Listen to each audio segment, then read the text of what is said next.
আমি যেগুলা পাবো এগুলা দিয়ে আমার যাবে 1 বছর। আসসালামু আলাইকুম, কেমন আছেন সবাই? আশা করি সবাই ভালো আছেন। তো এই যে জমিনে চলে আসছি, আর এখানে দিদিরা ধান কাটতেছে, দাদা ভাই একটা আছে, ওই যে আরেকজন আছে, দিয়ে ধান কাটতেছে ওনারা। তো কালকে থেকে ধান কাটতেছে, আর আজকে ধান কাটা শেষ হয়ে যাবে আর কি। তো উনি আমাকে ফোন দিছে আসার জন্য, মানে আমার ভাগের অংশ যে ধানগুলো পাবো আর কি, সেগুলো নেওয়ার জন্য। তো আমি যদি দেখাই, এই যে ধানগুলো দেখছেন, মাশাল্লাহ খুবই খুবই সুন্দর ধান হয়েছে, ঠিক আছে, খুবই ভালো ধান। তো রাঙামাটির মধ্যে আমি ছোটোখাটো একটা জায়গার মালিক আছি, আর রাঙামাটিতে আমার জমিতে ধান চাষ করা হয়েছে। তো আসলে একটা একটা ভাগ্যের ব্যাপার। তো আসলে জমিটা 2 বছর ধরে উনি করতেছে, এর আগের বারও উনি করছে ধান। তো আগের বার তেমন একটা ভালো ধান হয় নাই, তো এবার মোটামুটি আল্লাহর রহমতে ভালো একটা ধান হয়েছে।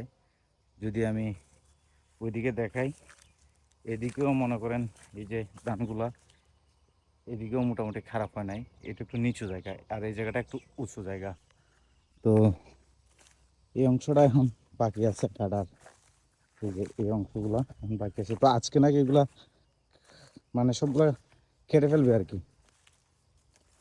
দিদি, ধান কি আজকে সবগুলা কাটা হইব?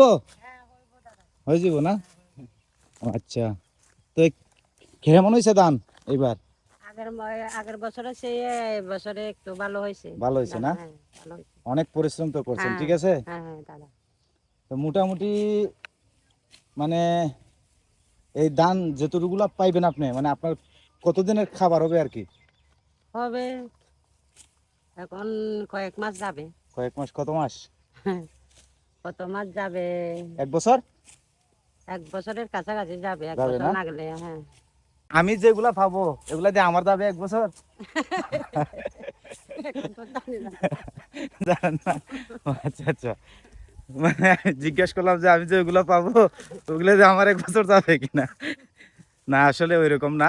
তো এটা আসলে 3 ভাগ করে, না না দিদি, 3 ভাগ করে 2 ভাগ উনি নিবে, কারণ উনি জমি চাষ করছে, সব খরচপাতি করছে, আর আমি শুধু জায়গার মালিক, এই জন্য আমি পাবো 1 ভাগ, ঠিক আছে।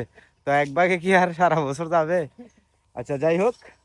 তো দিদি আসলে অনেক পরিশ্রম করে, অনেক পরিশ্রম করে এই যে এখানের যতগুলা জমিন আছে উনি সবগুলা একা করছে, ঠিক আছে। একজন মহিলা মানুষ হয়ে যে উনি এতটুকু কাজ করে, আসলে এটা একটা গর্বের বিষয়। আসলে আমাদের মানুষরা কখনো এগুলো করতে পারবে না, ঠিক আছে।